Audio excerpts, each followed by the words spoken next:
Hiya guys, Spectre here, welcome back to some more Total Warhammer 3. Continue my Luan Leonka 100 turn AI Headstart campaign.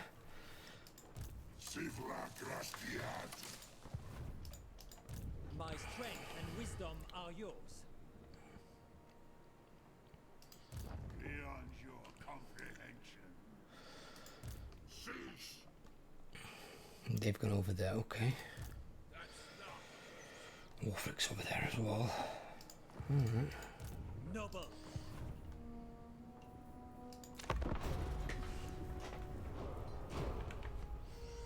Now, one thing I've noticed out of the Chaos Dwarves, I'm not sure how Zartan does as an AI, but Astrogath seems to always do well, but the Legion of Asgore seems to always do bad.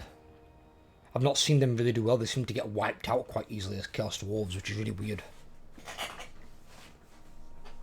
It's not like with the example Kislev. You don't have Zavina gets wiped out and Kostaltin's strong, or Kostaltin gets wiped out and she's strong. They're both strong. But the Chaos Dwarves seem to have like one really strong one that gets left alone, which is the other Ninja Lord in the middle. Kairos attacking me, and Kairos losing an auto resolve, even though he's got 6 soul grinders. Get deleted, nerd. Fucking hell. Zombie strong in auto resolve. I thought he might attack me, that's why I didn't want to go too close. You've always got to be careful of ports.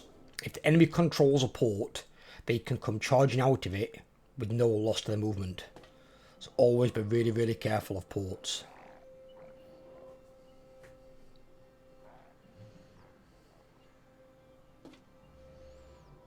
Let the supplicant come forward.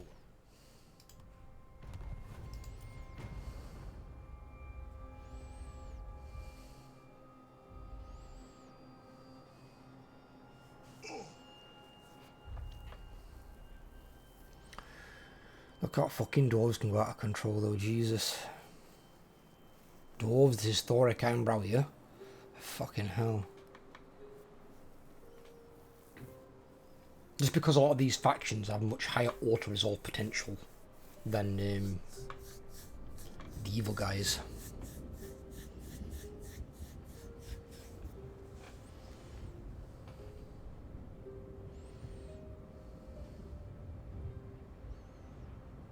And at this point, with all the allies I've got, I'd have to put fast forward on this. Otherwise, we'd be here a while.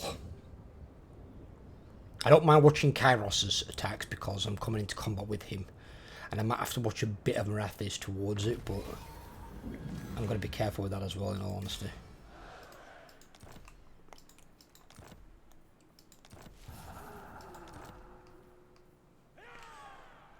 Right, he's going there. Box right. He's going that way. Who's this? Warrior of Sigma.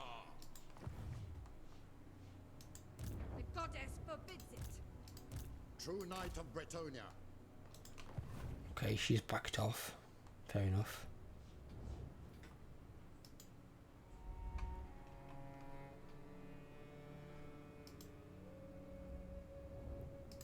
Champion of the lady. King Luan Leoncoeur.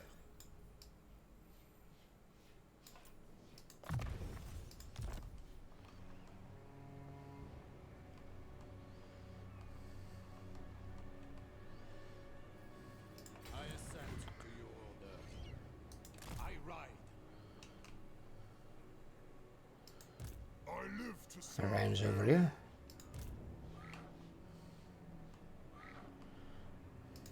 My deeds are legend. To victory.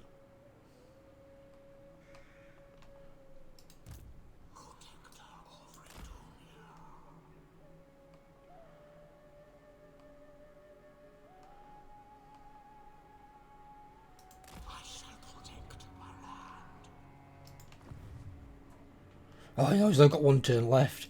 Shelter, he's summoning him. The lady's favor. Right, I need My strength and wisdom are yours.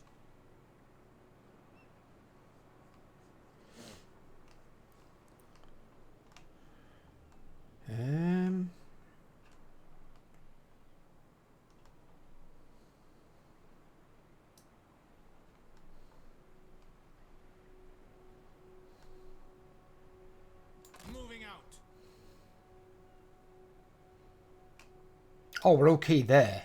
Oh, right, okay, that's awesome. I thought we were going to take like a turn of attrition. We just can't go in the land. We can stay there, that's fine. As long as we can recover. 3 turns there though. But I can maybe increase it with that. What's up with you? I just fed you. Literally just been fed like a monkey.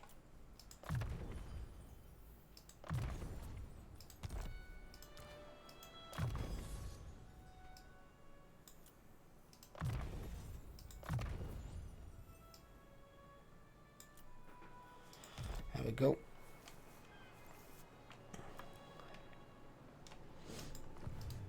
Yeah, because the army that Karos had, that were a fucking nasty army. For dishonor.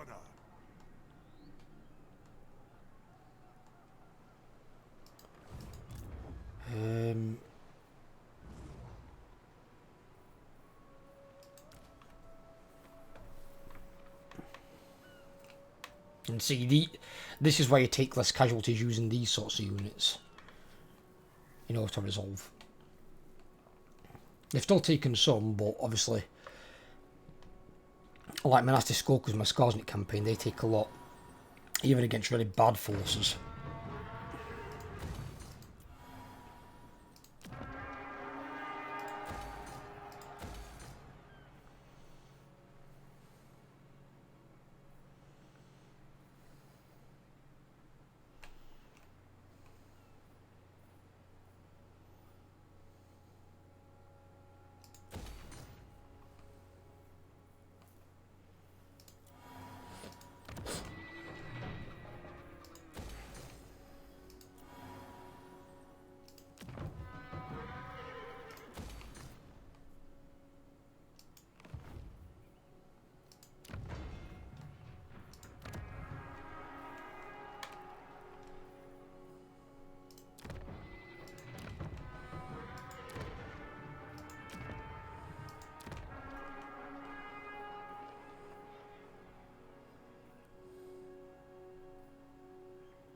So that one's now getting plus 80%.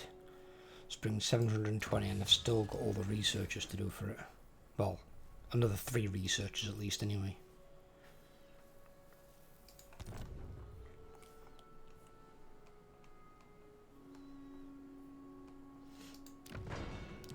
But yeah, that was... Obviously this gives something to this. I thought it was the other way around. Because I thought the industry building there would give something to that. But that's only getting plus 15% from the research. But this is at 80%. But it's only getting 50%, bear in mind, from that. And then, I think, 10 there, 5 there. 5 there, that's 20%.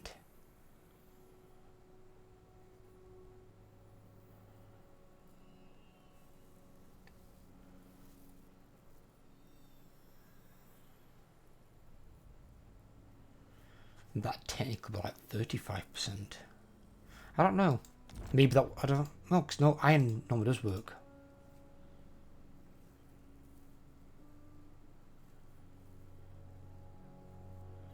And technically it's 5% off. Because technically it should be at 85%.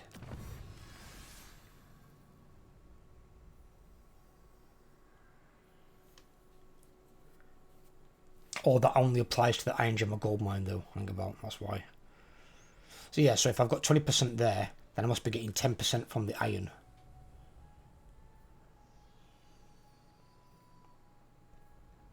Well, that should give me another 5. And that'd be another 10. And that'd be another 10. But then it's going to give 50 to pottery, dye and salt.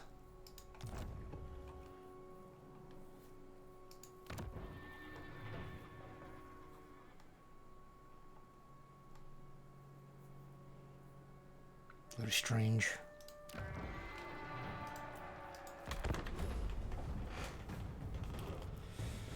Karos Fate Weaver though, trying to take me out.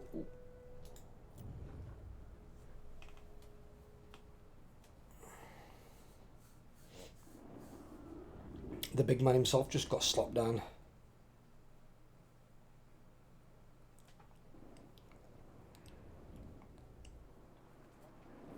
Surprisingly as well, even though a lot of people are like judging some of them, the demons now, some as the worst factions, I would still say the worst faction in the game by far is the generic demon prince, because he hasn't even really got a tech tree. He hasn't. Let's be honest. He's got no tech tree.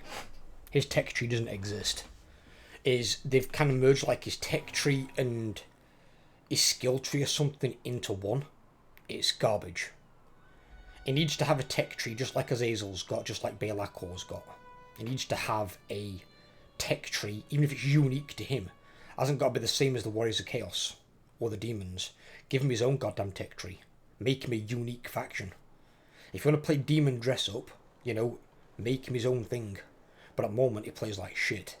So, I'm not going to bother playing him until they massively rework his entire faction. See, some factions only need tweaks. Like Dark Elves need their slave system reverting back to the old slave system. Or being made basically the same as the Chaos Dwarfs one. Because either one of those works fine. But the current one works shit. You don't want slaves across your entire faction in every settlement and town. You don't need them in every single one, it's pointless. And like your frontier towns that are like the first ones that are being counted in the war by enemy armies, you don't want slaves there. You want slaves in the middle of your empire where they're safest, where they can churn out the money. And then from certain buildings that might have like a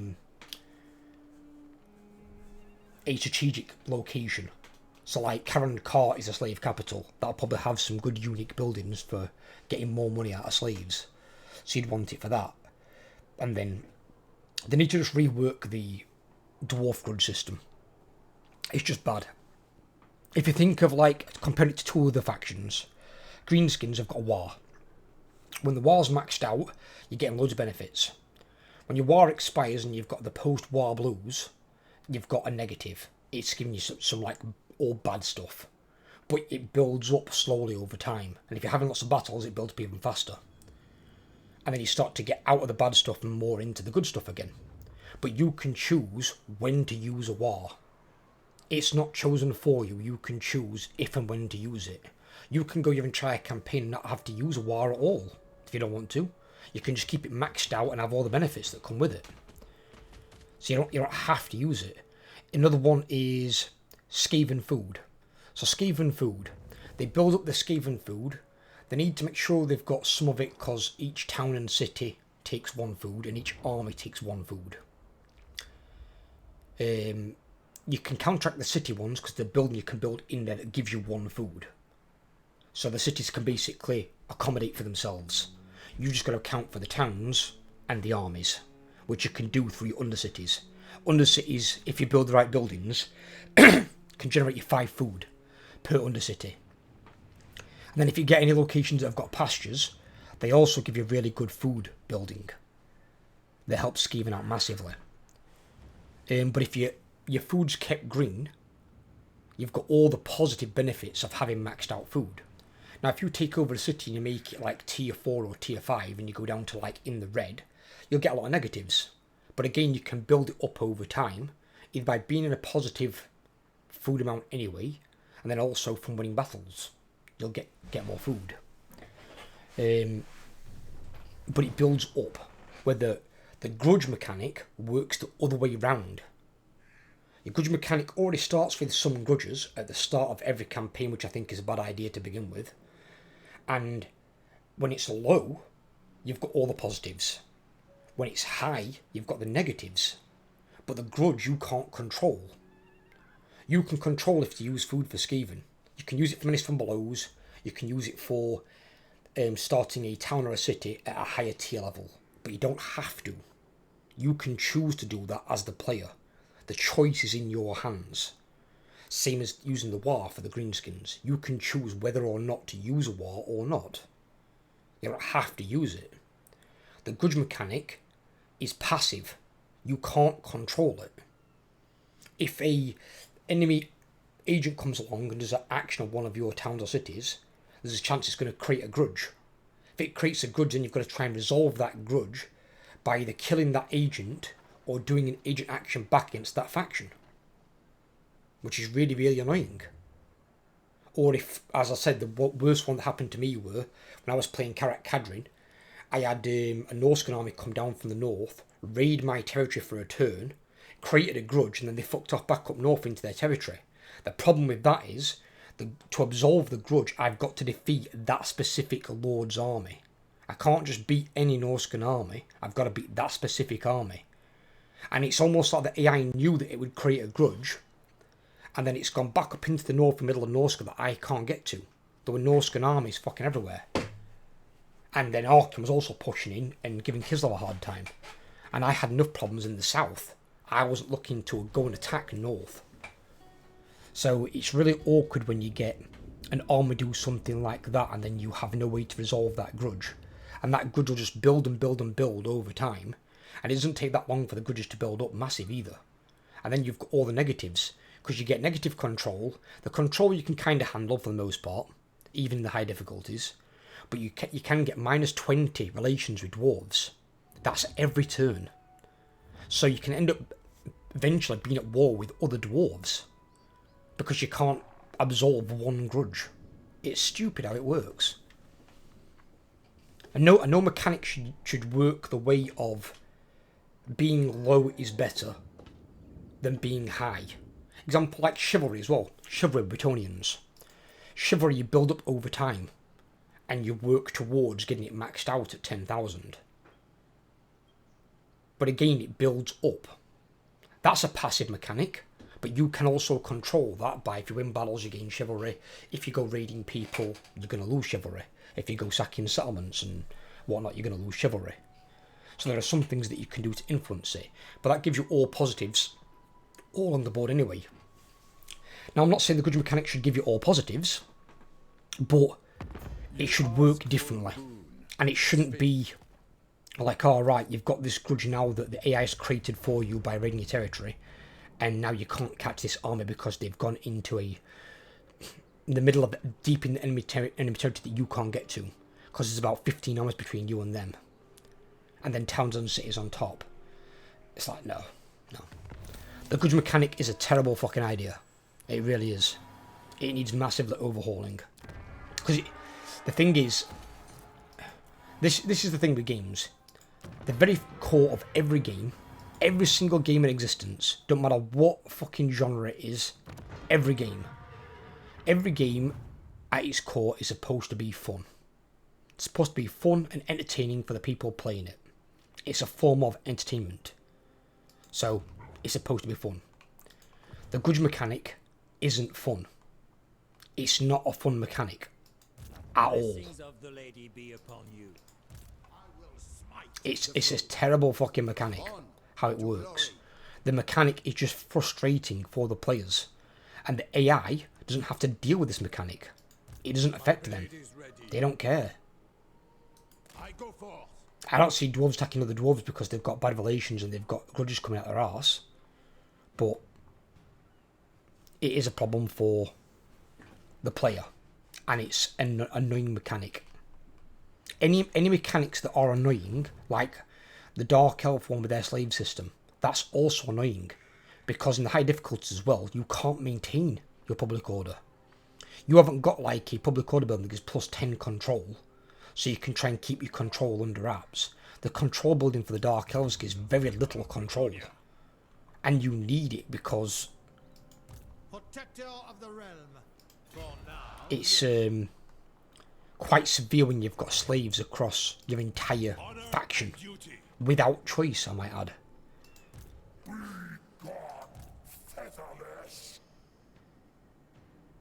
On to glory.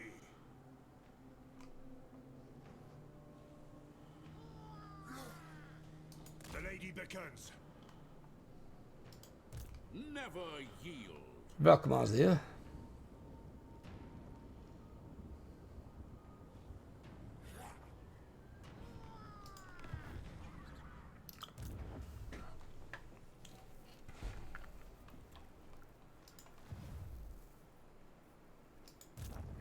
Son of Bretonnia.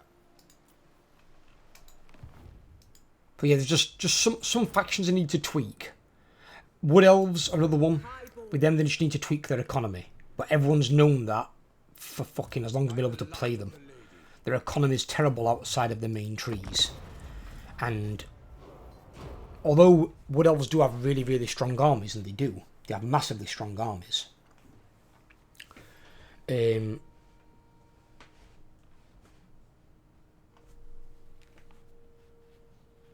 While their armies are strong, their economy isn't.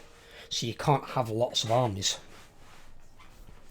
And I just think they need to give something else to when Wood Elves occupy towns and cities outside of their trees.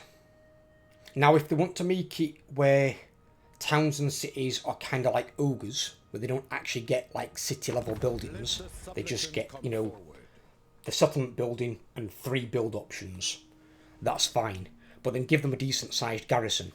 Let them have unwalled settlement battles. Give them like a 12 to 14 strong garrison. And while we're on that subject, do the same for Warriors of Chaos. Warriors of Chaos, when it's a town they occupy, and it's not a dark fortress, give them a bigger garrison, make it at least 12, up to probably at most 15, but no more than that, but at least 12. And blessings of the lady be upon you. give them a unwalled settlement battle as a fight. Because I think you only get something like 5 units. I think you might be able to maybe get 8. It's garbage. Even if those units were really good, you can't do much with 8 units.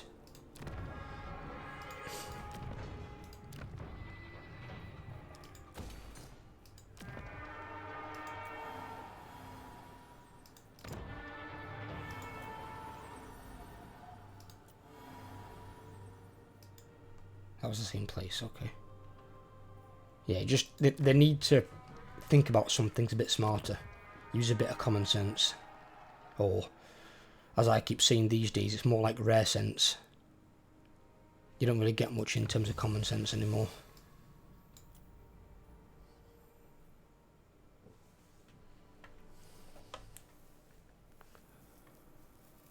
I'll do that one first, because that one's only 4 turns.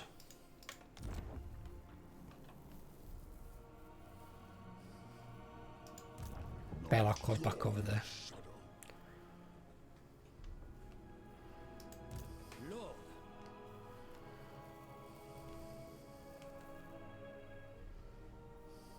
It shall be so. Sallying forth.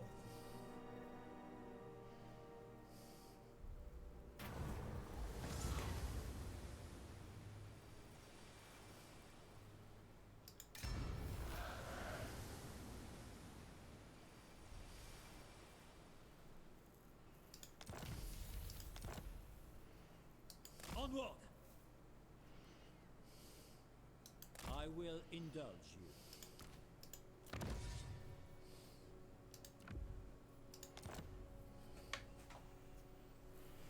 Yeah, she can have that. Then she can get near a unit and then cast a spell and she'll do more damage.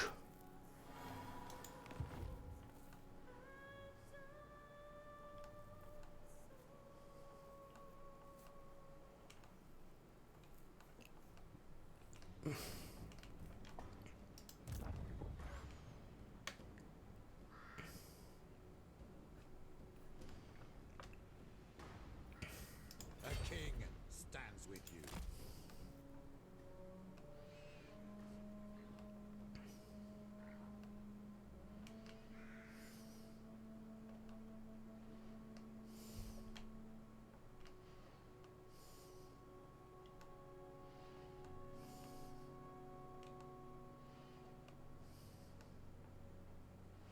Actually, Your plan was a good one.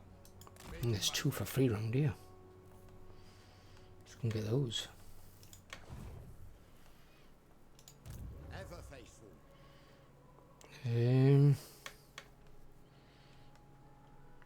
Bring that hero up here as well.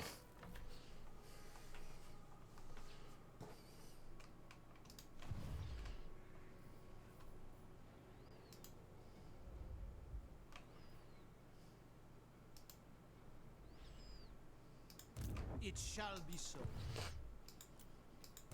Hero of Bretonnia.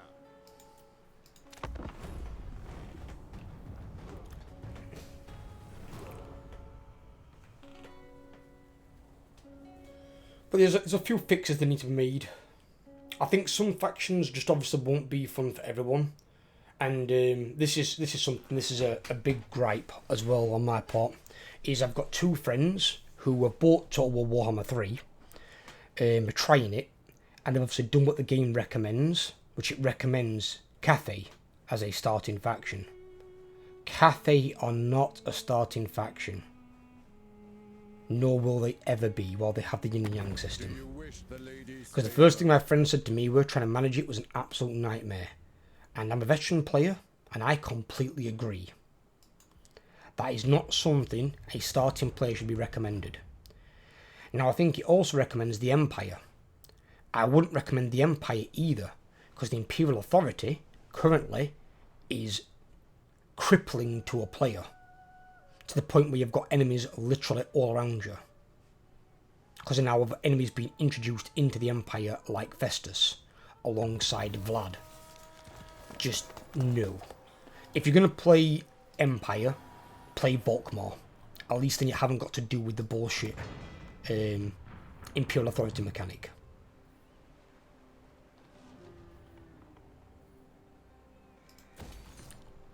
Which, if I'm completely honest, I don't know why Balthazar Gelt has that, as I've said before. Balthazar Gelt is not the Emperor. He's not a ruler. He's an Archmage. Archmages don't really lead. Well, they can lead armies, but they don't lead like provinces. They're not a duke or a lord. They usually are an advisor to a duke or a lord, but they don't command provinces and cities. That's not how it works in the Empire at all. Just read any Empire lore. You don't see archmages leading cities and stuff. They're not governors of territory.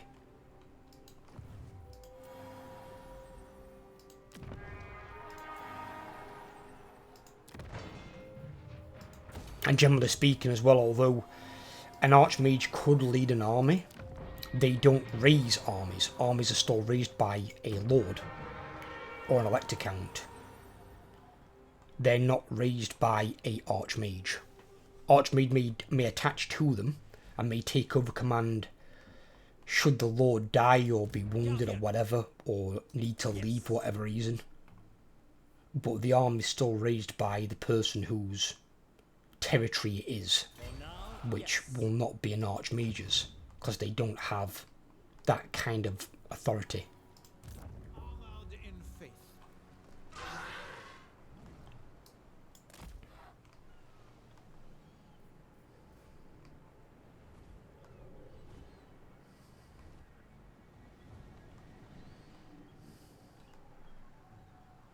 I go thither.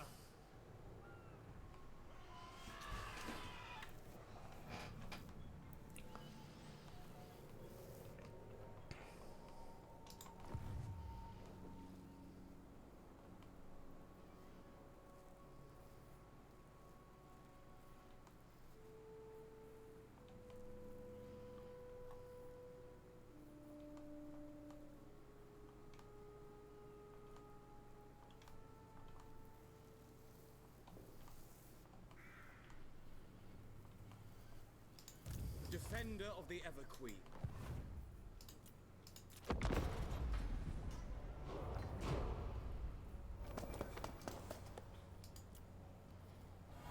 I might even do a little video about it, about what factions I recommend to a new player on both evil and good side. Because there's some factions which have extra mechanics, extra things you've got to handle. Example, like even Skaven. Skaven have got the food mechanic. They're the only faction in the game that has that mechanic.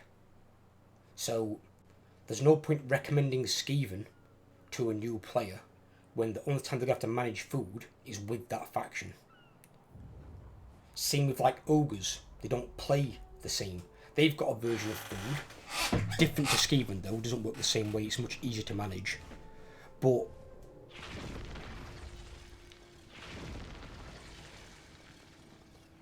what that were. But ogres obviously don't build cities like other factions do. They build their ogre encampments. That's their cities. And then they can customise the garrison for it. The only downside is that your ogre tyrant that leads the encampment doesn't rank up or level up. He stays at level 1, even though technically he's a lord. If he's going to stay at level 1, then he should be a hero rather than a lord.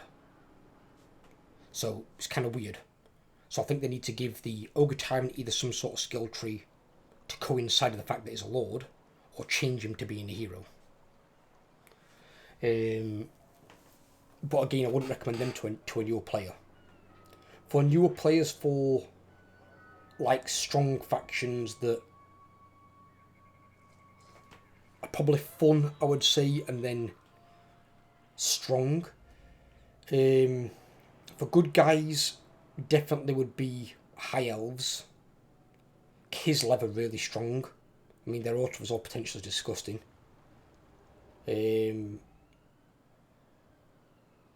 I would normally say Empire, but I'm not because of the Imperial Authority. If you're going to play Empire, just play Volkmar. He's the only one at the moment, in my opinion, that's playable. Marcus Wolfhart's never even been playable. So I don't include Marcus Wolfhart. He's got, again, a very different campaign. So I wouldn't recommend him. Not Bretonnia, because they've got a really high skill curve. I mean, Lizardmen are quite strong as well. They can work. And they're more good guy than you're bad guy, obviously. They're not really bad guys at all. I don't recommend dwarves, obviously, because of the grudge mechanic. It's not because the mechanic's hard to manage. It's just frustrating and unfun. And if a new player's joining the game, you want them to get a fun experience out of the game. If they think this mechanic's frustrating or boring, like I do, why would they return to the game and keep playing it? I want to keep the newer players playing the game, not scare them away or drive them away because they're bored or frustrated by a mechanic. The good mechanic is shit. And as for bad guys, normally Dark Elves would be a good, strong recommended faction, but because their slave mechanic being, again, really frustrating and annoying, I'm not going to recommend that until they change it. It needs changing drastically. But Chaos Dwarves are good. Chaos Dwarves are actually insanely strong.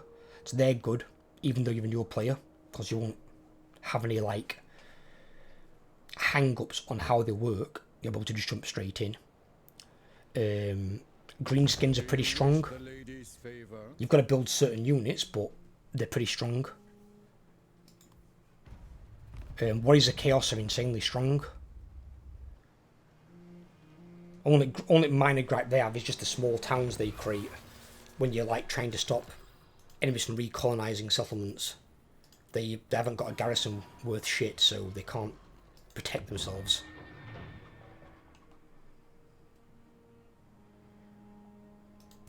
Strength and honor. The lady calls. Honor and duty.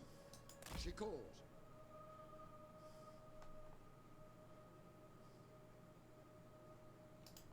My visions predict failure. Defender of the weak. Foolish request. Champion of the lady. Ah, there's a Dark Elf army here, is there? Creating hell. I have to kill them. This is beneath me. Krun Hellbrand's back. It is forbidden.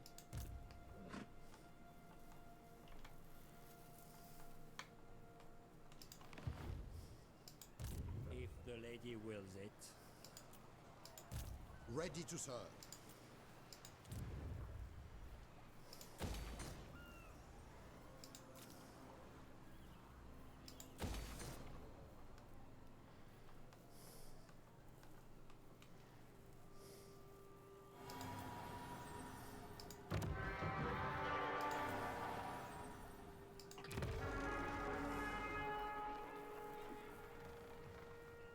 Minus 15%.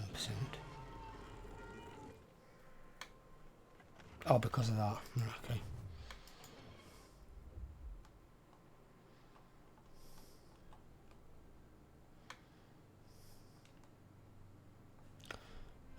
down here.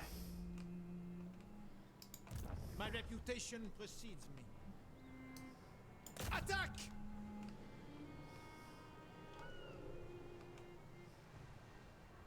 For the lion!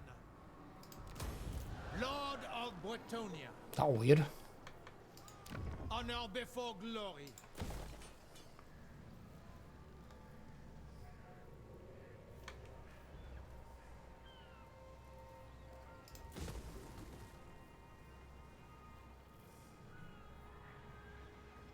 Need that for growth. Yeah.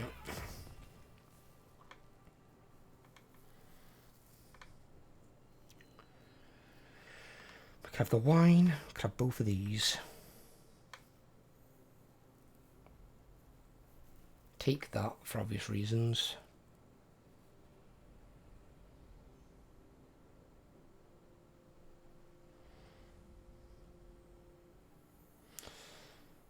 So basically we've got what, 6 spots? 1, 2, 3, 4.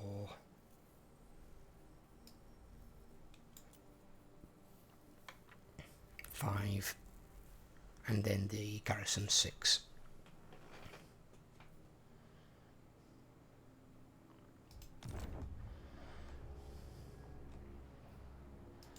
Protector of the realm.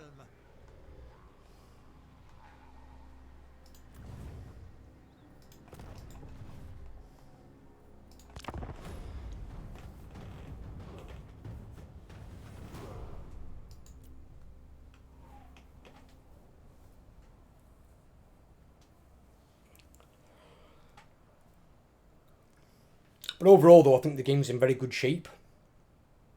I think adding the new landmasters, we know they're going to add in at some point, with the Kingdoms of Ind and the Hinterlands of Koresh, will be good.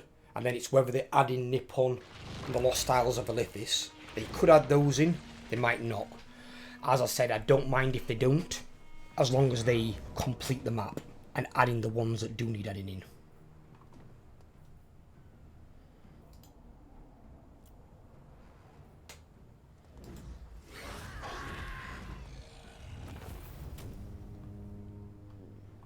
Fucking hell, bird took any damage at all, that's disgusting.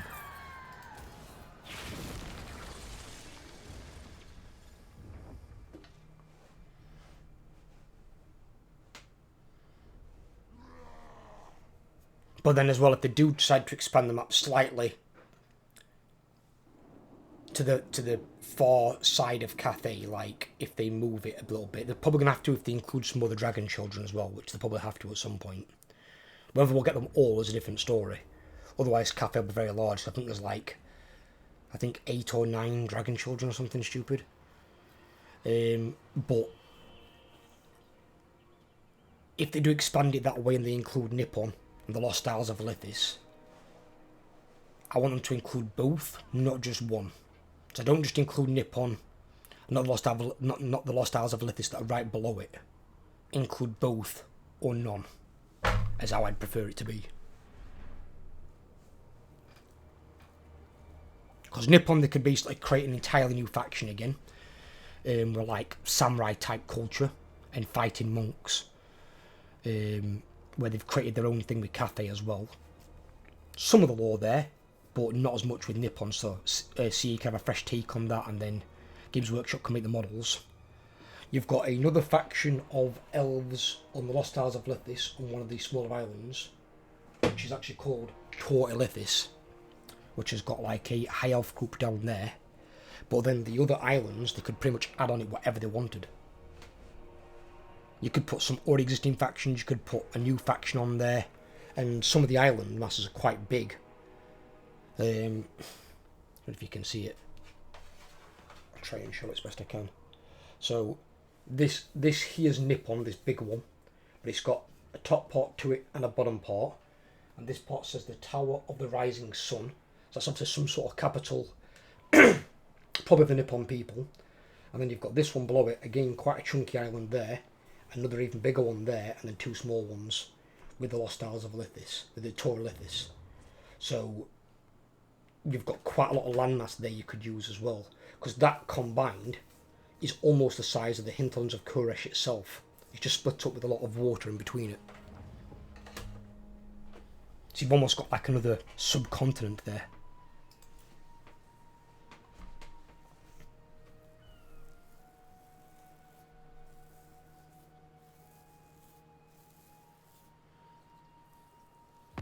This is Bretonnia. I am its king.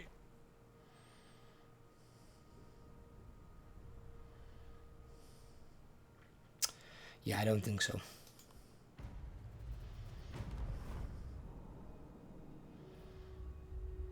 He's at war with like several of my allies.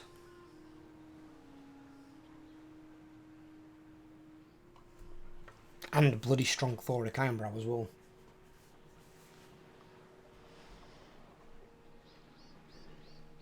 But I've got a list here of the upcoming Legendary Lords that I've still got to do. Because obviously the idea was to do one Legendary Lord from every faction. Obviously some factions only have one Legendary Lord.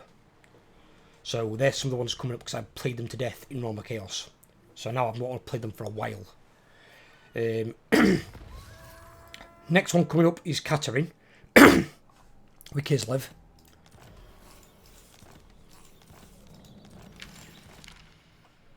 That's going to be a 100 turn head start campaign. My strength and wisdom To abbreviate it down a little bit, so it's easier to say.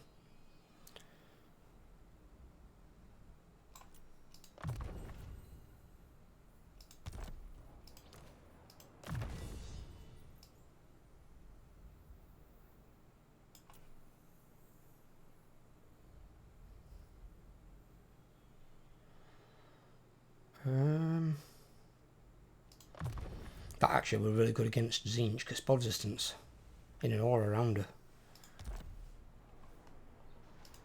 Lord and hero.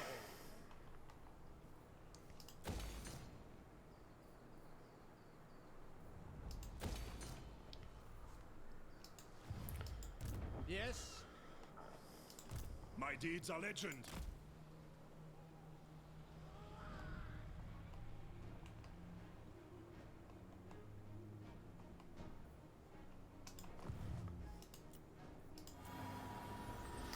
We've got Queek.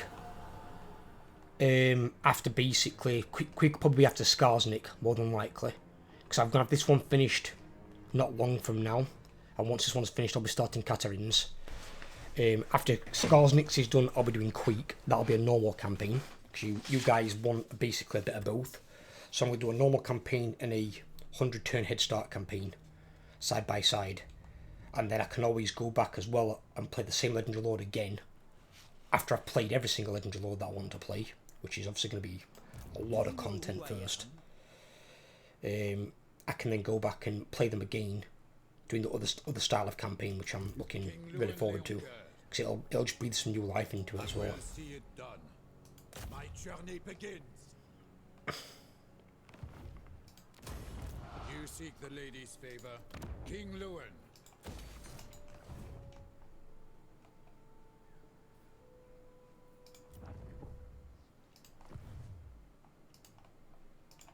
True Knight of Bretonnia, going forth.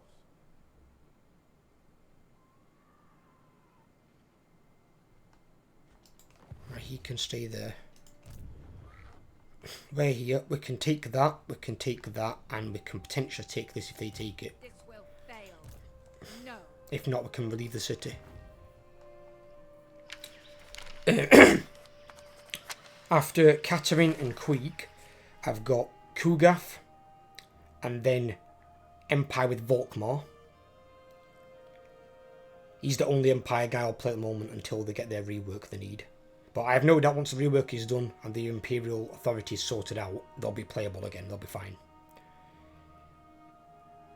Then we've got Scarbrand as a 100 turn head start, and Nukari as a normal campaign. And then the last one on the list is Kairos Fateweaver as a normal campaign. And then I'll be going on to some of the factions I've already played, but with a different Legendary Lord. So I think one that I might do alongside Kairos, I might do Greasus. But I'll do Greasus as a...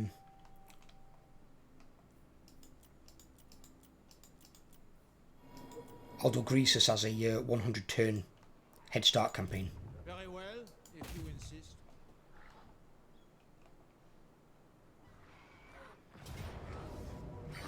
Oh my god, this army's shocking. Why has it just got shitty blue horrors?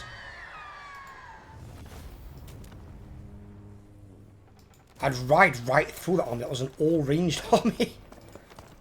This army's like literally counter to that. Blessings of the lady be upon you. What a stupid fucking army to recruit.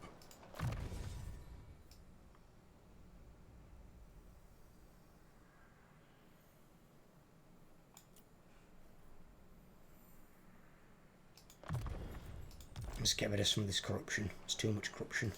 I shall fight to the death. Going forth.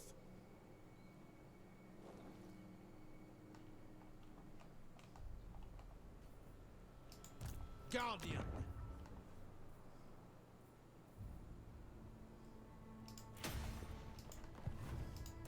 Lord.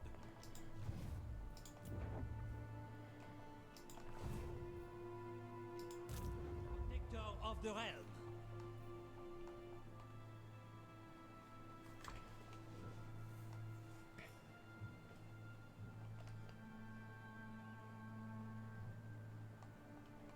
In Baylak, or is he up there? Is that him up there? No, that's a dragon. Where the fuck's he gone to?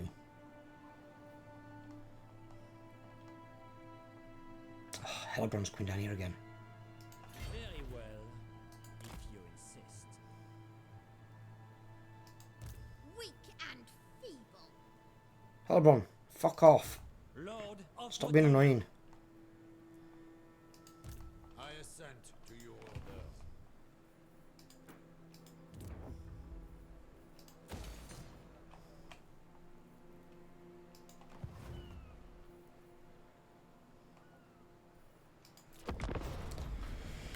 The AI though does seem a lot less bothered about You ask for a boon. Speak, and I will see if it is within my power to give.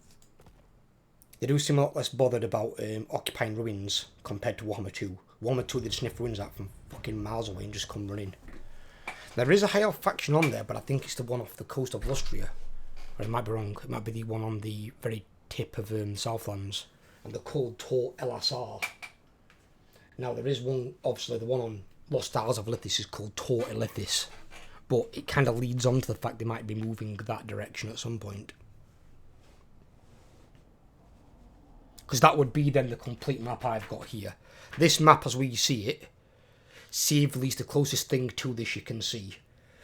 Because the only thing you can see is Nippon, the Lost Isles of Lithis, and then there's a little piece of text here with an arrow pointing off the side of the map. And it says to fabled Lumbria. And Lumbria, as far as I'm aware, has never been shown on a map at all, even by Games Workshop. We know that it's something that exists, but as far as I'm aware, there's been nothing about it. If someone has got something about it, please put it in comments below, because I'd be interested to know what the hell it is. Is it a big landmass? Is it a tiny island?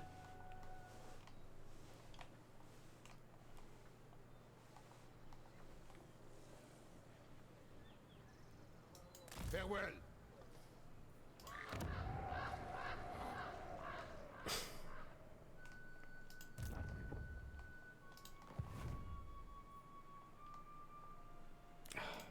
Lord, What is this person's deal? striking out. She wouldn't take that anyway. Yeah, it's too good a garrison for her. You overreach. Taking my leave. She's just being annoying trying to raid the coastline. Which is not going to work for her. I've got the Green Knight available again. But I might hold off at the moment. Oh god. Noble son of Bretonnia. With haste.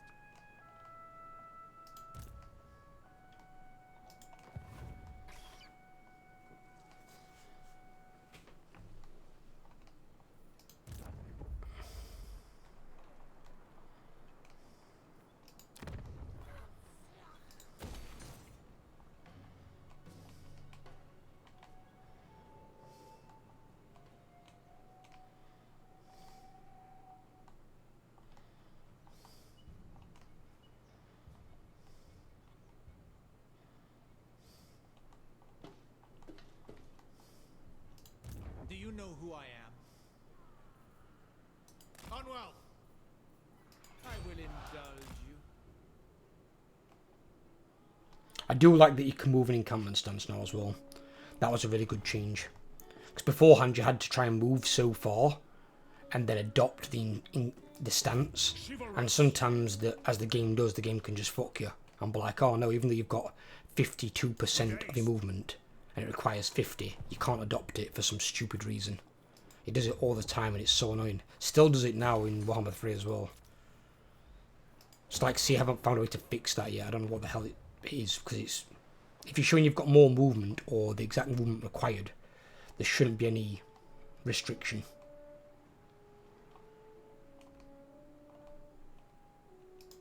Very well.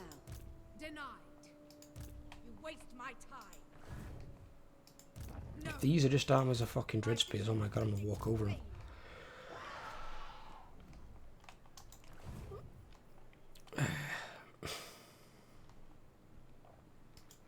Oh yeah, we did the pottery one, didn't we?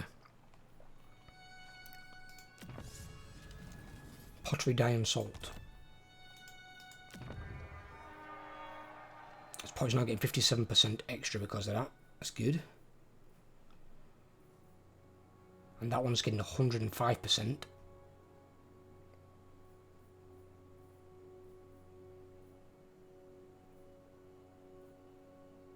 don't know how it's getting 105%.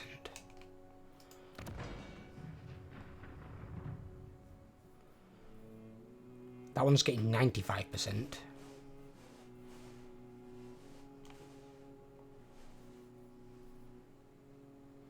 I don't know, it's kind of weird.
Yeah, it's weird why that one gains so much there.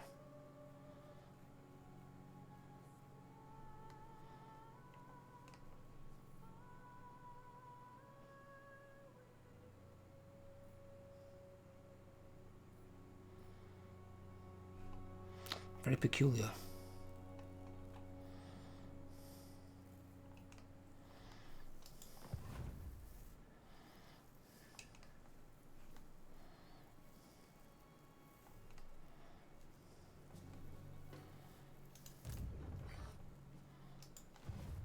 Oh, that's good gems.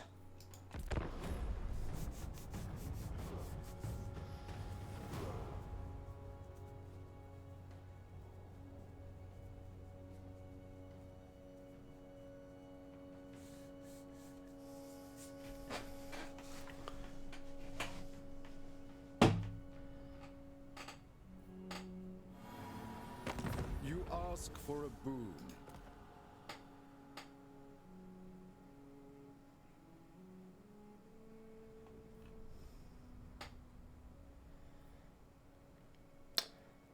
Don't know how the hell they get more than me and they've only got 4 trade goods or 3 trade goods.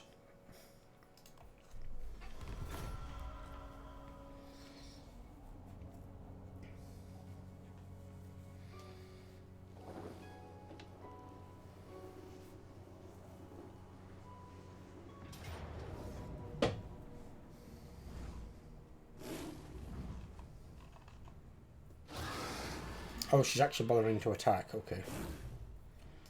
Yeah, you're a moron.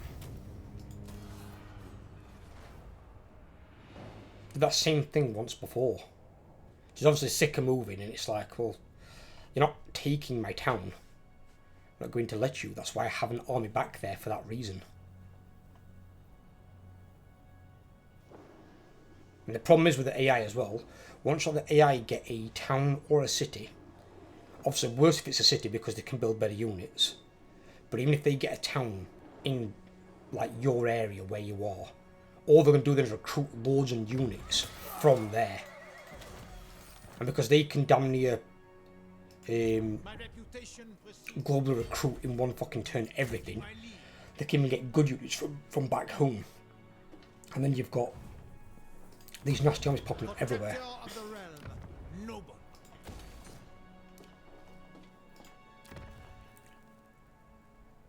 Yeah, so this one I want the gem cutter's workshop, and then I'm going to build both of these alongside it. I'm not going to build a garrison there.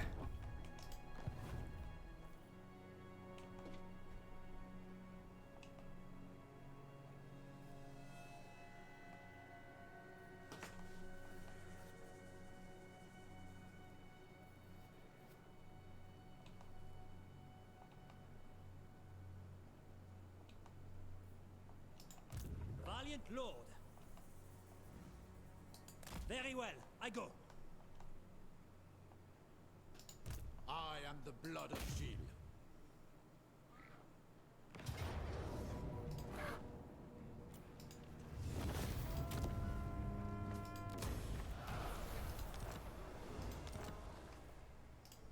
The lion. Yes.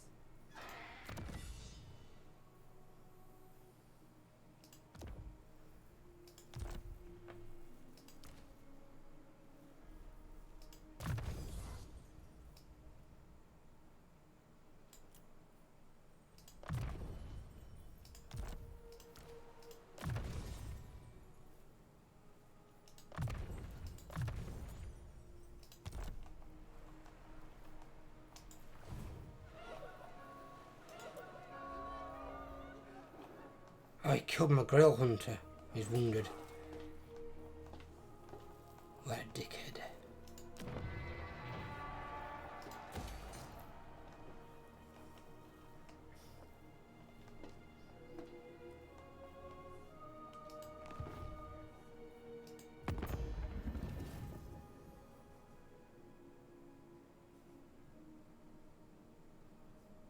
I'd be a strategic threat to a military ally. See, this is the other thing as well, this. They put this thing in recently, so it's a Warhammer 3 thing.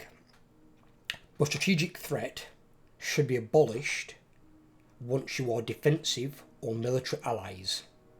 If you're defensive or military ally, you shouldn't be deemed a threat to an ally at all.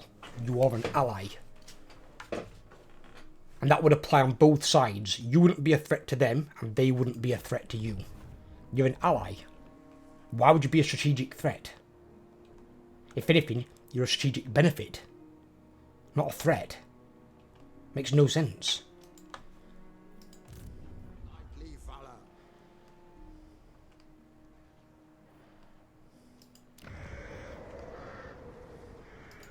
King Lewin.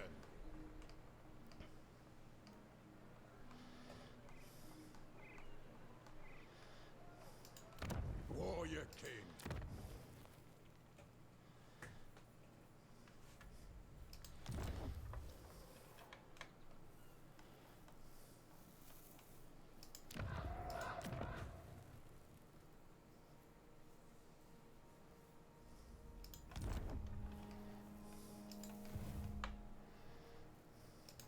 My deeds are legend.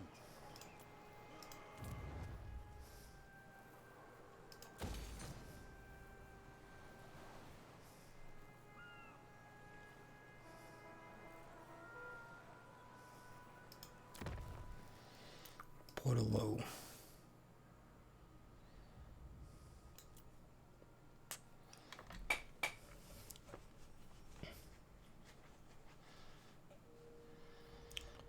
I want that.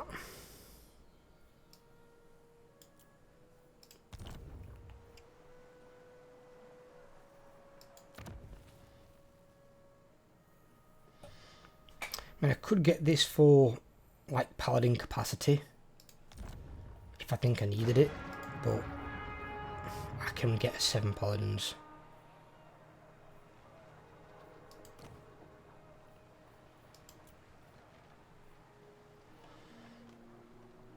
Yeah, I don't really need it there. It's just if there's anything else that I might need.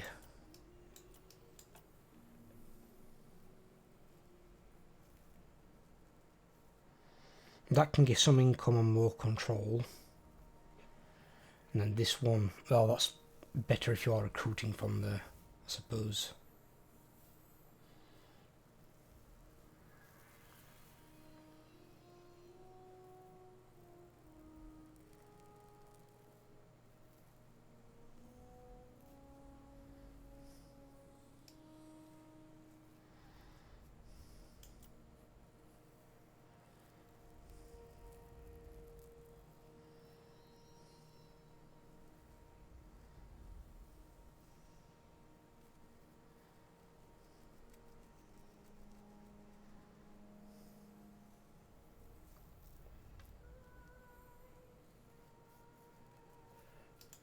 Like that.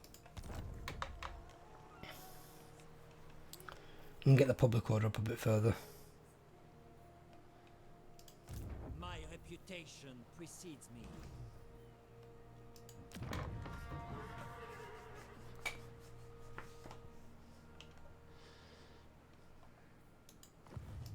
By the light of the lady.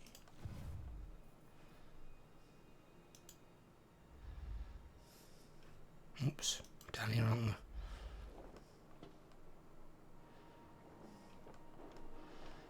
What the fuck? This way. Yes? Valiant lord. What are we on? Ooh.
Hell?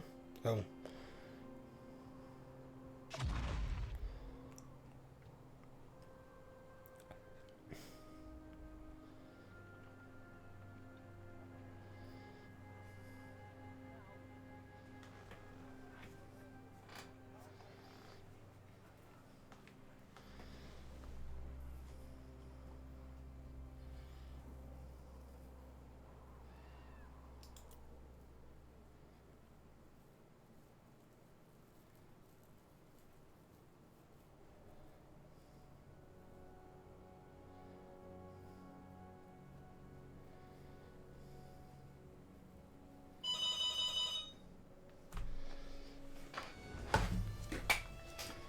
Bloody hell. Back in a second.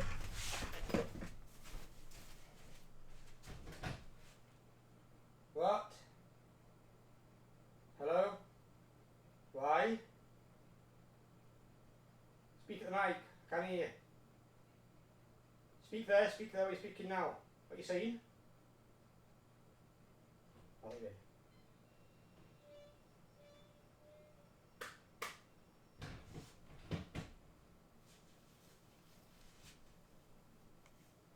You the main cat in here?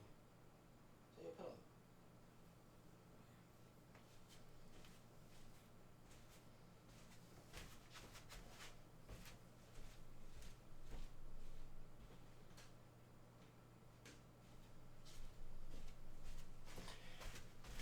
Sorry about that, guys. Apparently my girlfriend's a dumbass and forgot her keys.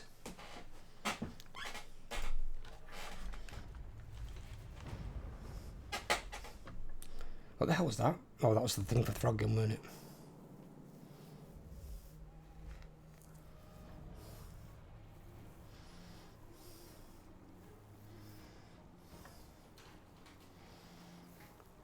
Did you forget your keys? I don't know where they are. Are you a dumbass?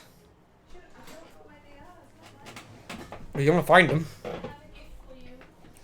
Yeah, find your keys, that'll be the gift. I have a gift for you. I'm recording. Oh, sorry. Do you want to shut the door? No, you can keep the door open. Just let you know I'm recording. Give me a gift later. For war. Lord,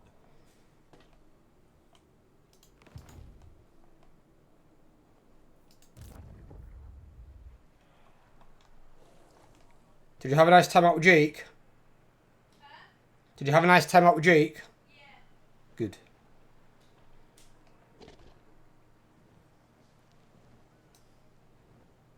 The lady wills it. I think I can make that.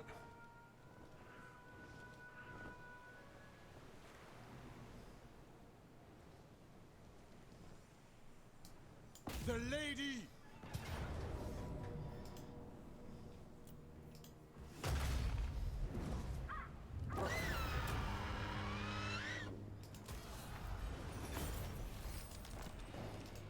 Louen Léon Cœur.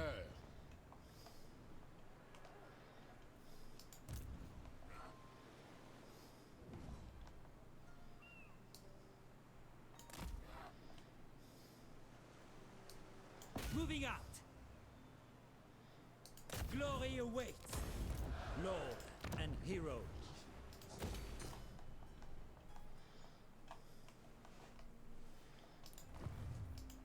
Guardian of Bretonnia. Doing that.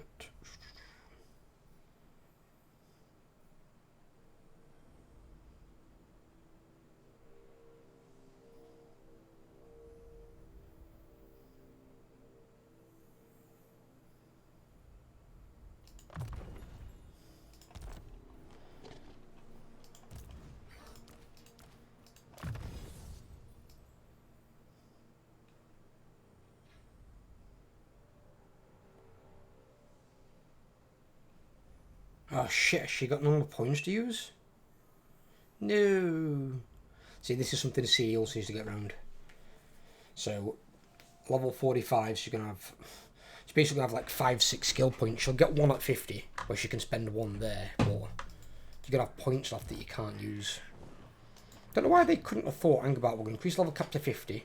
Let's make sure every single character has at least 50 skill points. That's lords and heroes. I'm pretty sure all the lords do. I think the lords, because they always have the massive blue tree, the massive red tree, and then something of a yellow tree, will probably have enough points, 50 skill points. But the heroes, actually very few of them do. And usually it's the more melee orientated ones that do. It's the casters that usually suffer, because they don't give the casters like any kind of melee tree, which I kind of understand, but they could give them like 4 or 5 more caster-based skills that might help them out. You know, some more reduced miscast chance or increased winds of magic or something like that. You know, just something. Don't have to be overpowered. Just add in some more passive skills.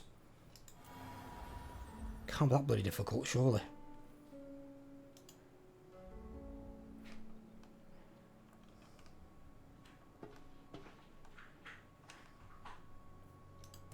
Lord and hero.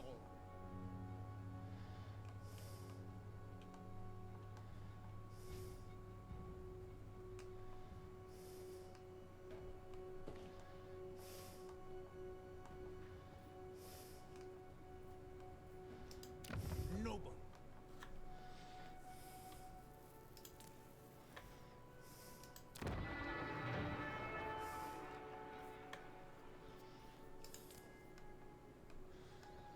We can turn that off for the time being here.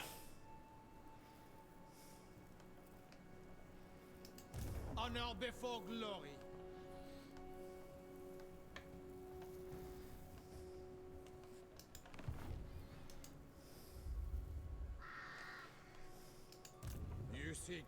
seul.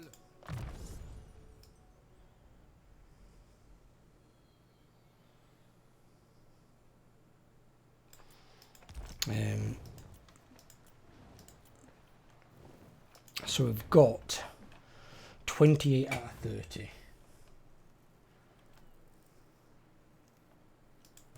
The lady's chosen. Yeah, we'll finish it in this one. Why not? I don't see the point in prolonging it to another video for 2 settlements. I'm just going to go up there and wreck Balak or shit.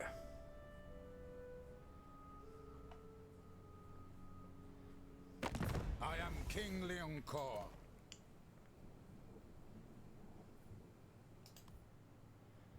Again, I've got all those trade resources and he somehow gets more from the trade than I do. How does that work? Surely if you're the one with all the trade goods, you should be getting all the money. How the fuck does he get more money than me? Although I imagine as Cathay they've probably got lots of bonuses to like trade, considering they've got the Silver Road and the trade caravans and all that. Doesn't surprise me. How many mechanics though they put into the Chaos Dwarves are insane. How many mechanics they've got from other factions. Because you've got the like dictats from Slanesh in there. You've got the slave system from the Dark Elves. You've got the forge system from kind of like the Dwarves. Or capacity I suppose from the Beastmen for the units. So that's my last. Honor before glory. What?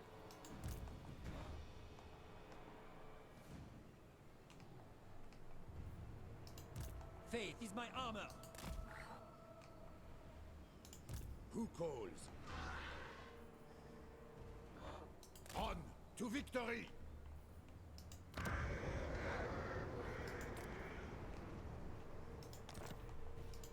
King Lewin. King Lewin Leoncoeur. Oh, in fact, I can't do it again, can I? Fucking hell. It's gonna be annoying.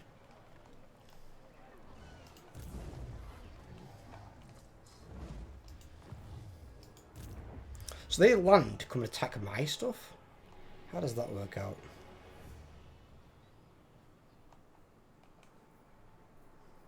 If the lady wills it. Striking out!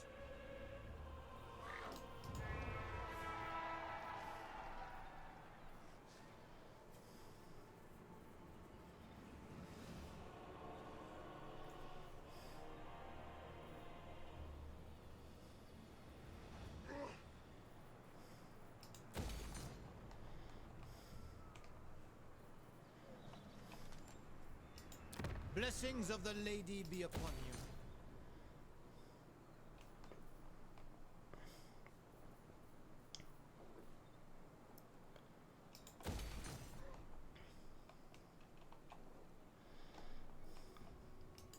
Armored in faith. Yeah.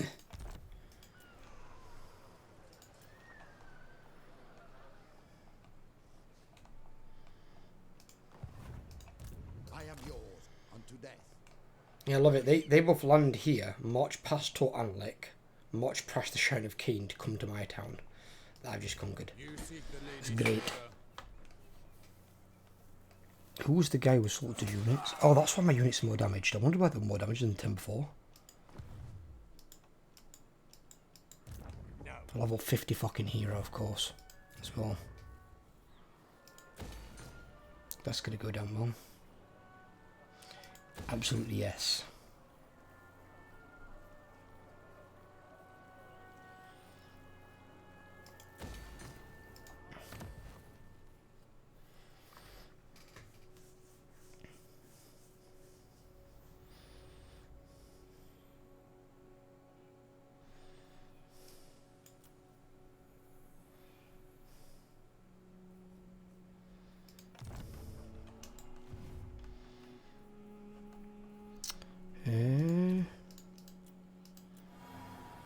City Watch, yeah, that's fine. That's what we just did. Tap room, yeah, upgrade that.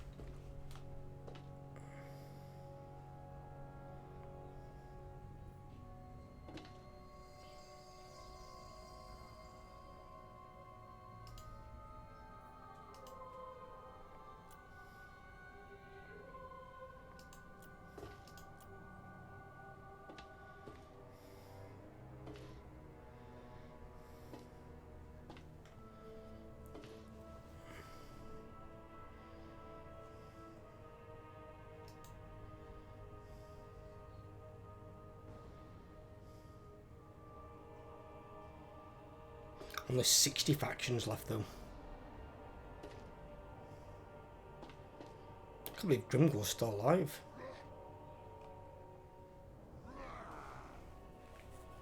Let the supplicant come forward.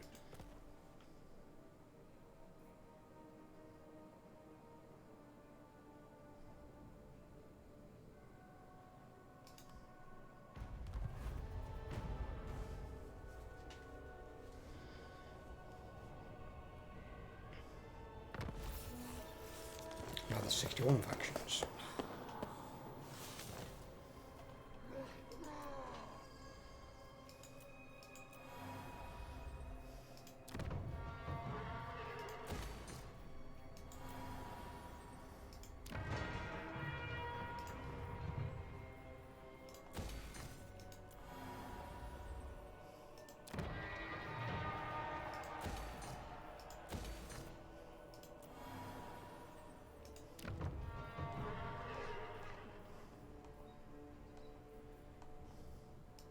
It shall be so.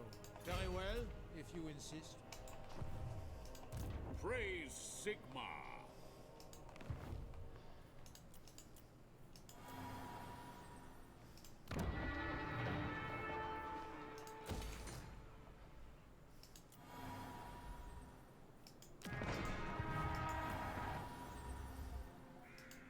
Warrior King.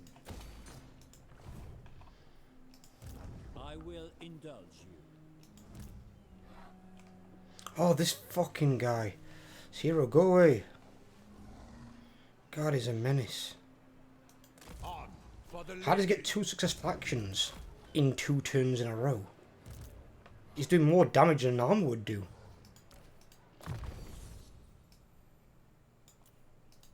Annoying bastard. Leave my army alone. In fact, where the fuck are you? Oh, you've not spawned over there. You're kidding me. Why would you spawn back there? Come over here and stab this dickhead in his face. Get over here.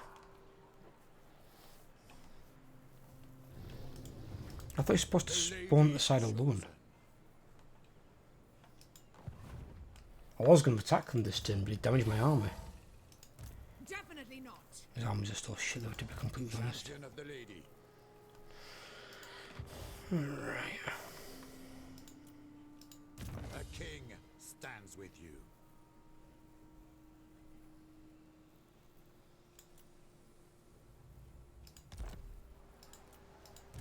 True Bretonnian. Lord of Bretonnia.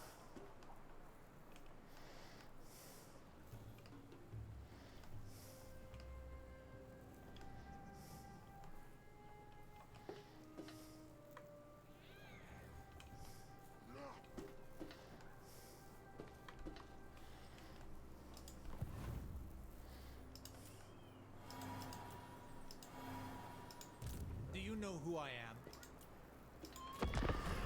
Okay.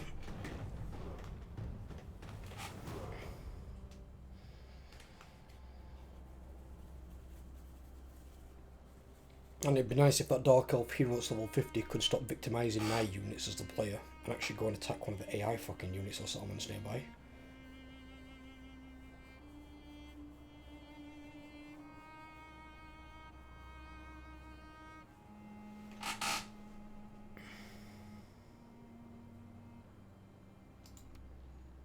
Oh, that's just made that really easy then.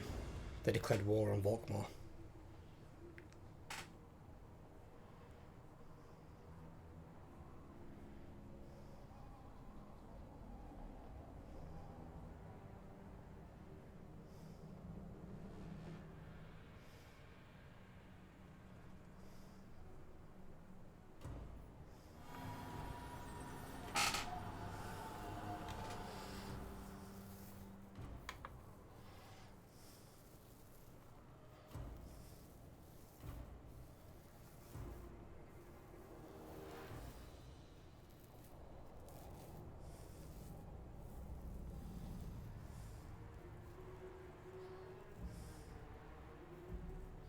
You ask for a boon.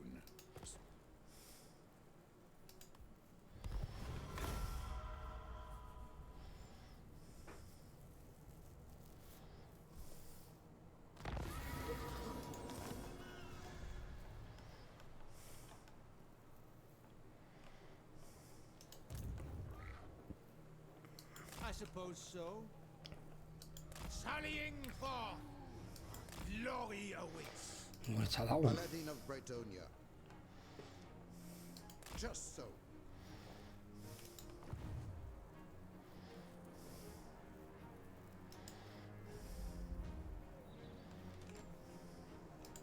Pious. What the fuck are these all doing? Denied. King Lewin.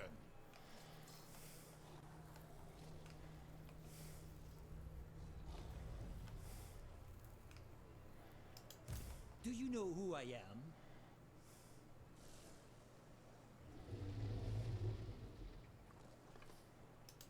Strength and honor. I take my leave.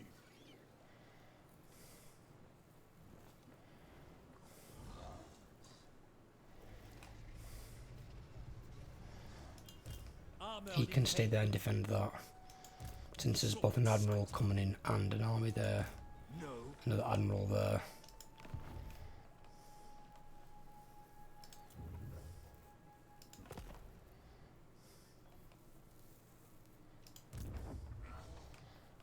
Bunzo can handle these chumps by himself. Protector of the realm. Defender of the weak.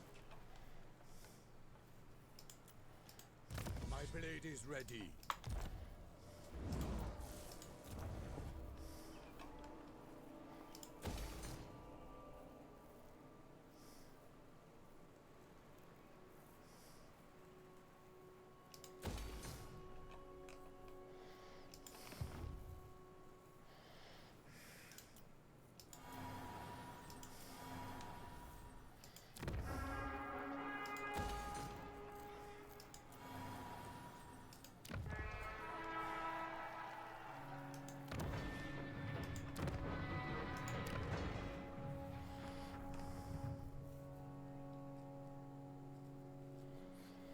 How have we only got +3 control in that?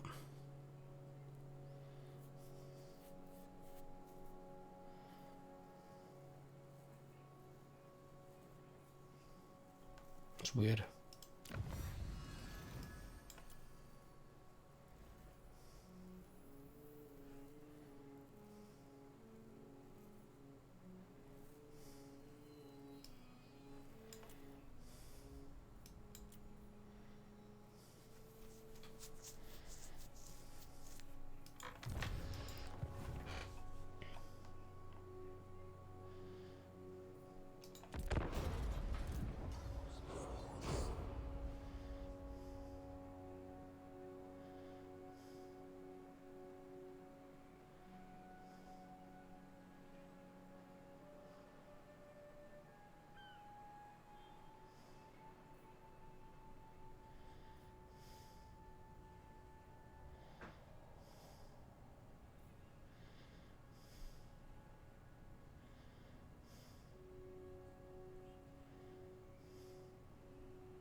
When I watch the Dark Elves this time, see what they do.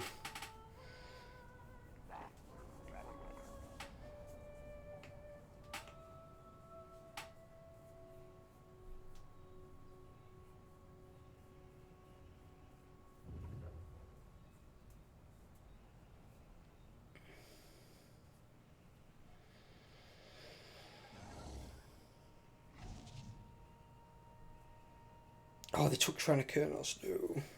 I want to take it back. I don't think it would have given me another one though anyway. Fucking how many armies are coming out of fucking Fog of War here?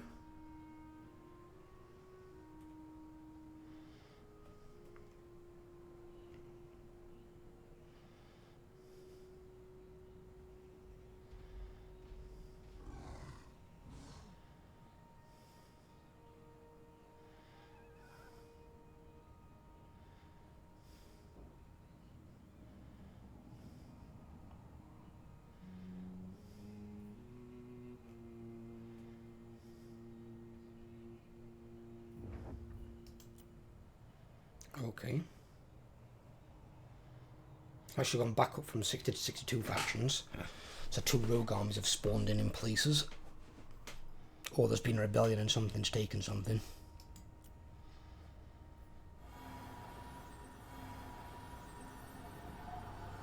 It would be nice to see Control actually doing something to the AI. Where they've got to like manage their provinces better. Where if not, you know, rebellions do show up and they've got to go and deal with them like a player does. Also, if they can deal with them, it'd make them stronger because it means it's like experience for their lord and heroes and their units. Let the supplicant come forward. Not one step further.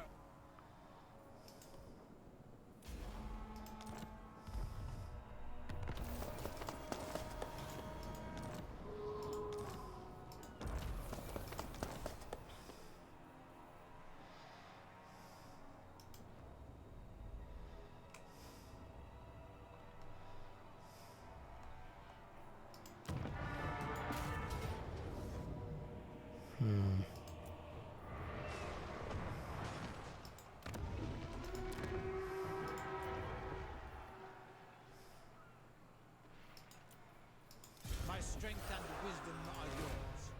Going forth. My strength and wisdom are yours.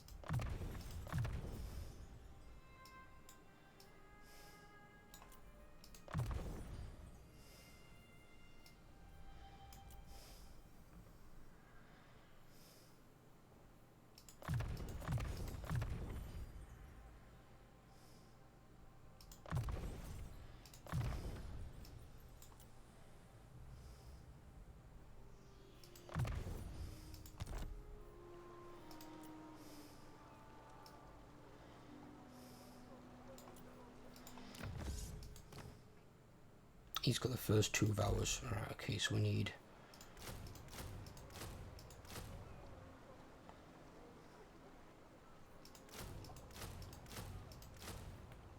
Christian Knights and Knights of the Realm.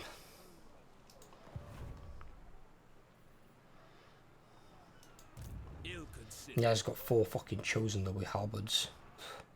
That'd be a nightmare. Valiant lord.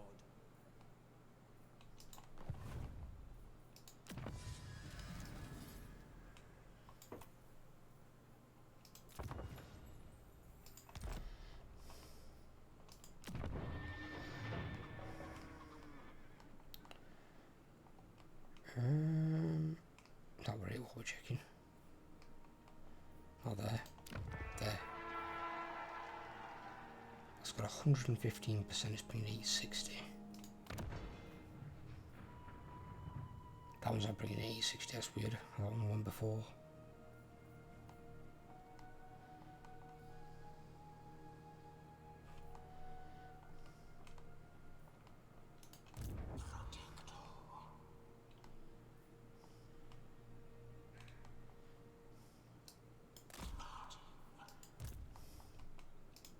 By the light of the lady. Where the fuck do you think you're going? Bretonnia! You're going nowhere. Your ass is mine.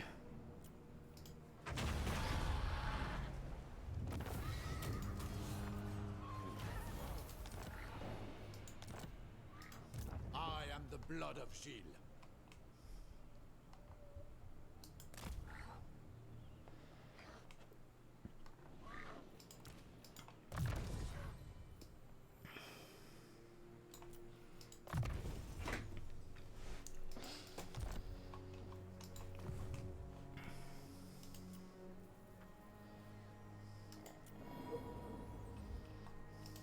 Guardian. Yes?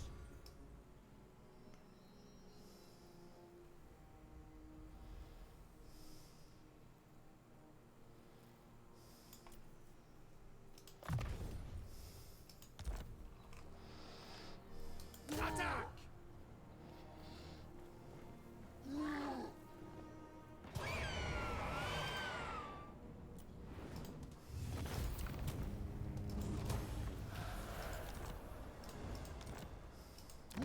Protector of the realm.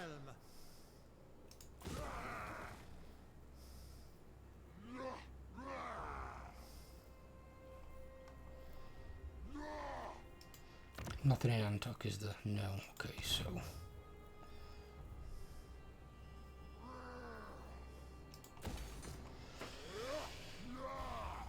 I will indulge you.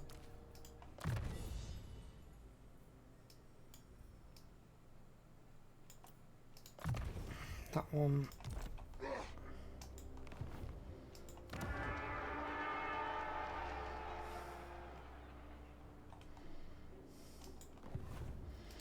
What do I need to win? I need one. Oh my god, I need one settlement.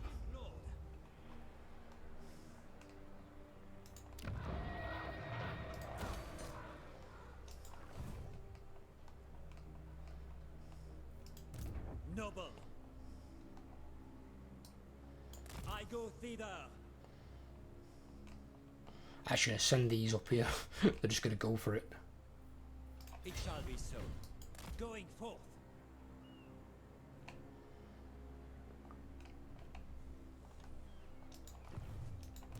Loin Leoncoeur.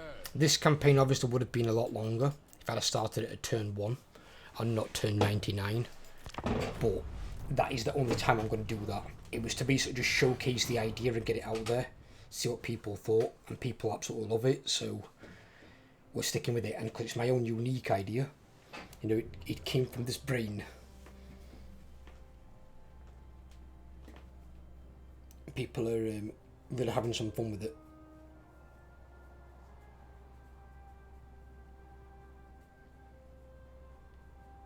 But all the rest of the 100 turn Headstart campaigns will start at level 1, because I think some of the hardest parts are going to be up to that 100 turn. Some could be after it, like I think Skarsnik's campaign is going to be no cakewalk. Belagar Ironhammer is the second strongest faction of the game. I think Karak Kadrin's third or fourth, and they're on both sides of me. And I'm basically using armies as skulkers. Because I enjoy using goblins where I can with those, and especially when you've got like minus 40% upkeep for goblins as a faction-wide trait from Skarsnik, you'd be mad not to. And skulkers are a viable unit that can work all the way into the late game. You've just got to be smart about how you use them. And you've got to basically not do what I'm doing right now, which is auto-resolving. With the skulkers, because they've got low armour and not amazing stats, even if it's the decisive victory or low casualties, you'll probably take 50% damage to your units on low casualties, unless against like a bullshit garrison fight. So you need to fight the bulk of your battles. Armies like the Bretonnians here, because they're all well armoured and they've got disgusting stats. Yes?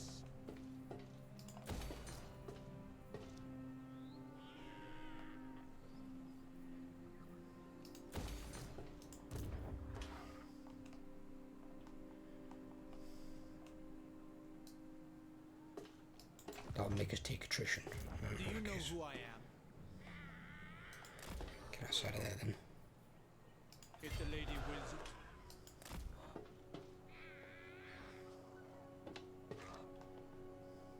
For now, yes.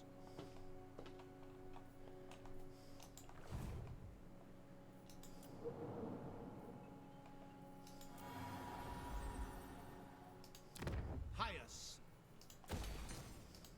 Honor before glory.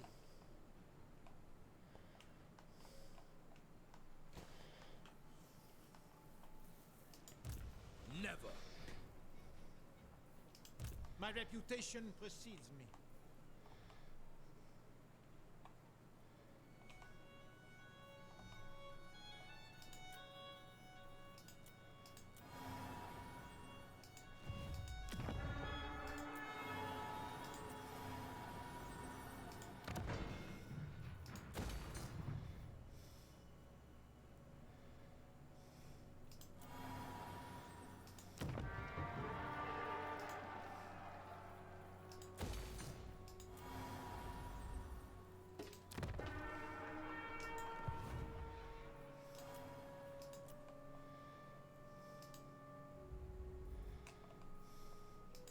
My strength and wisdom are yours.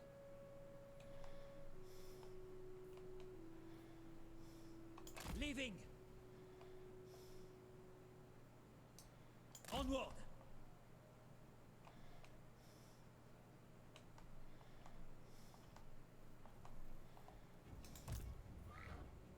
I approve.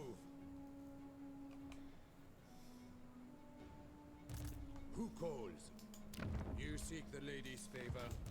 You seek counsel? No. Short-sighted.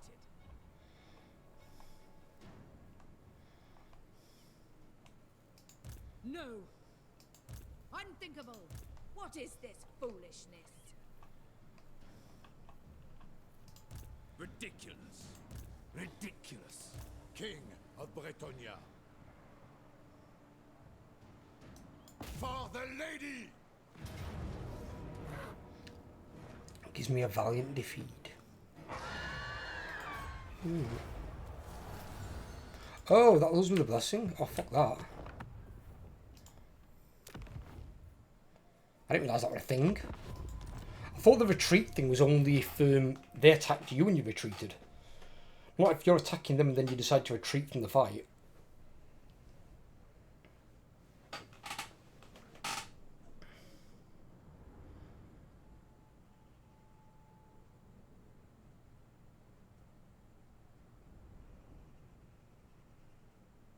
I was just seeing if I could auto-resolve it, that's all. Probably if it was other armour with all like Grail Guardians and Grail Knights, more than likely. But not with Questing Knights and Knights of the Realm. They're good units, but they don't auto-resolve as high as those other two. Those other two are well above it. I am the blood of Shield. Huh?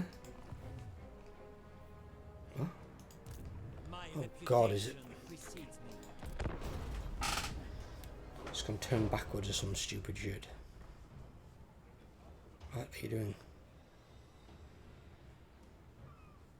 He said the auto-save. What if it's supposed to be the start? Oh, in fact, no, that's legendary, isn't it? The start of the turn. Legendary is at the start of a turn, and then this is at the end of a turn.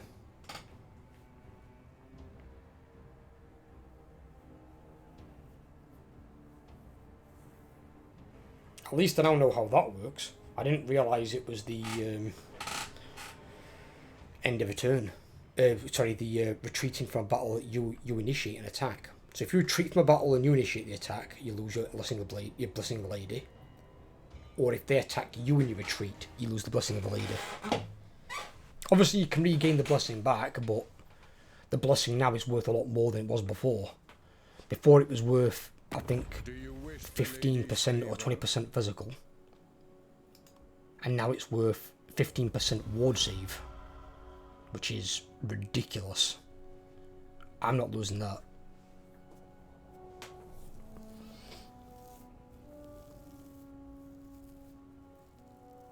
And even if they've got magical attack, they're not bypassing it. Which is insane. Don't get me wrong, it kinda... It works because you're getting a blessing from essentially a goddess, for one. And Bretonnian endgame units are really, really expensive. And they shouldn't be dying easily. Otherwise it's like, why am I paying all this gold for these units that just flop over dead? My reputation precedes me.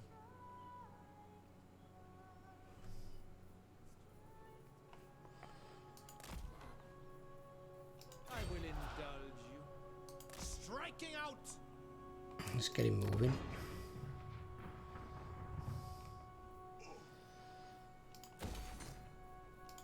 Upgrade that.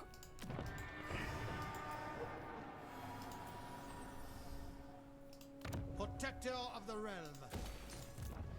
He needs us the 4 units.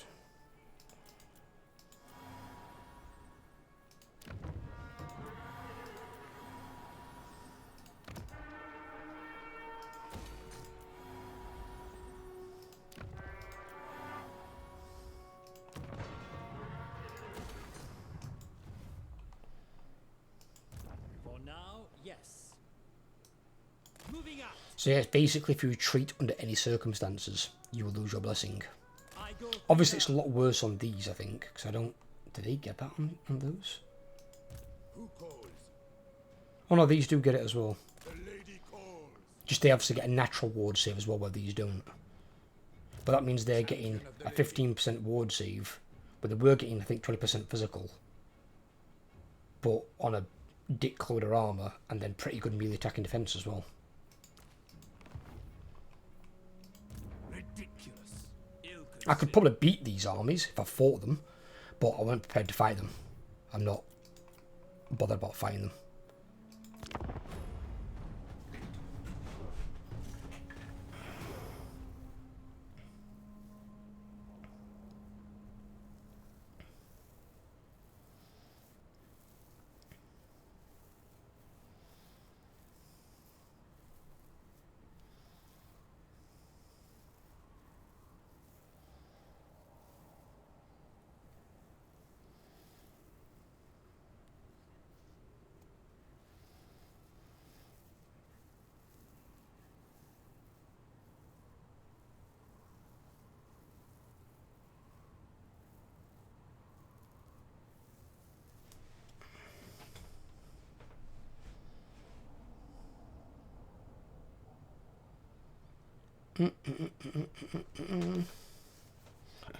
Bloody hell, getting through them Dark Elf turns, they have some rough turns, they do.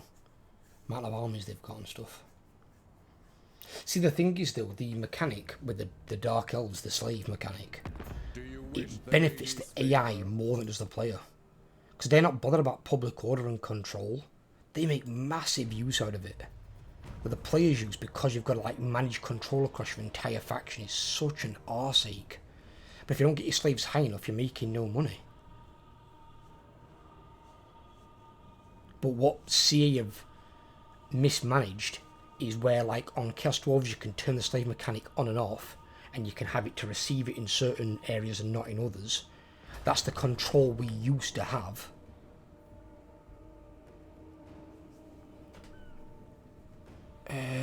Fuck it, I can't be asked.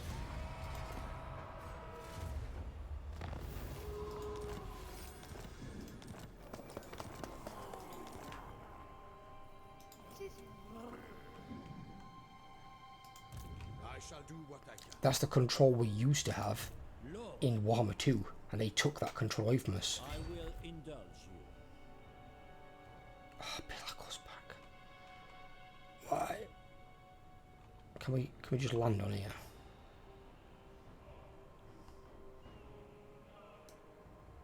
No, I don't want to click that, I want to land. Leaving. Can we get on there?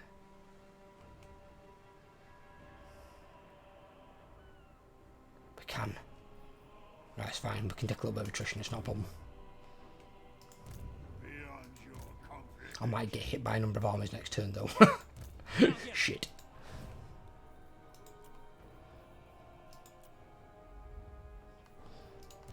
Lord, He only sacked it.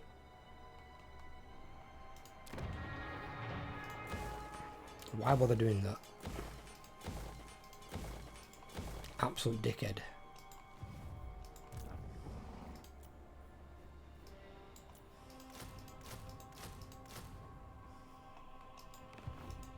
if the lady wills it. Lord of Bretonnia.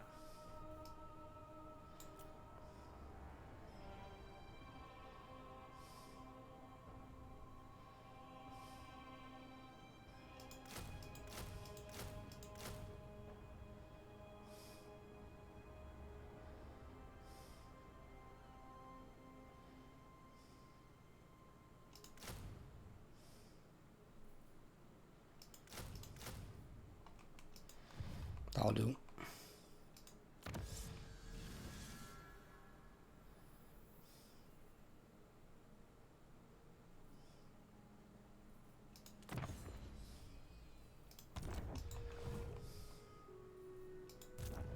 Light of the lady. My blade is ready. I literally just need one settlement. That's all I need. Never. No. King Lewin Leoncoeur.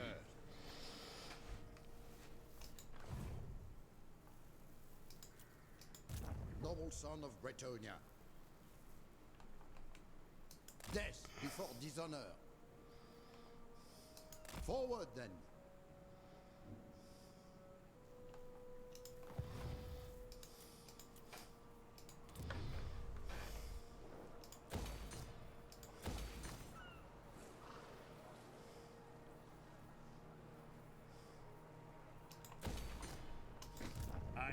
forge fires glowing.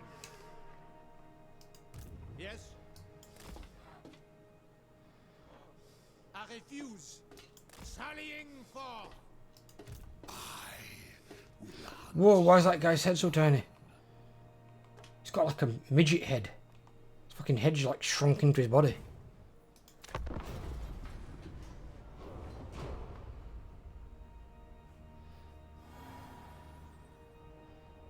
Got like an atrophied head or something.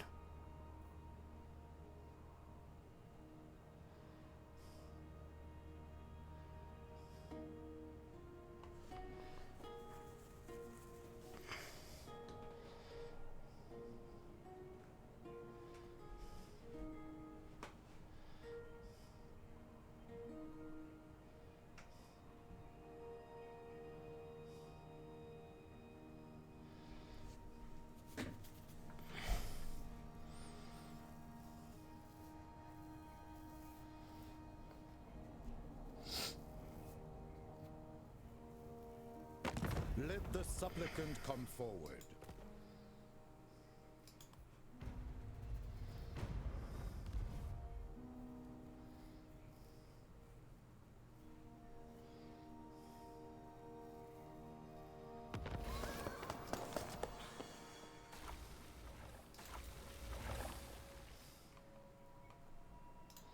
Ah, then it goes backwards to the buses.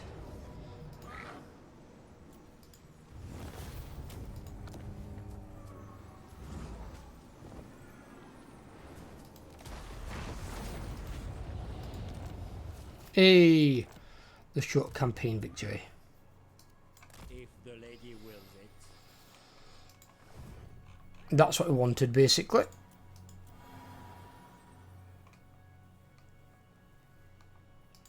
You seek the lady's favor.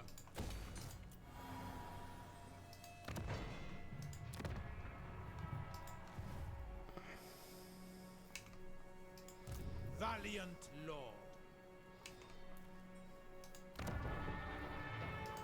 His psychic went down 2 levels. What, tier 5? My god.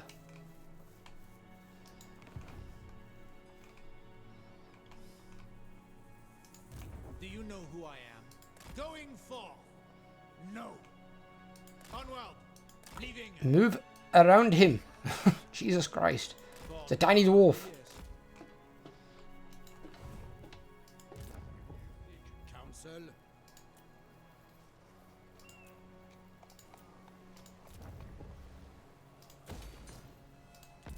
Oh shit. I didn't mean to press that. Never mind. But yes, I'm going to end this campaign here. This is my first 100 turn AI Headstart campaign completed as Lone Leon Kerr, and my first Bretonnian campaign recorded for you guys. So the next time I play Bretonnians, it will be as either the Fey Enchantress, oh god, forgotten her name. Repants or No Pants, or Mr. Border, whatever his name is, Borderlow guy, whatever he's called. It'd be basically one of those. God knows how Bretonnians are going to work in a jungle. That's going to be interesting because there are trees fucking everywhere, and large units don't do well in trees. He's still kind of war on me. That's funny. You've got no powerball, mate.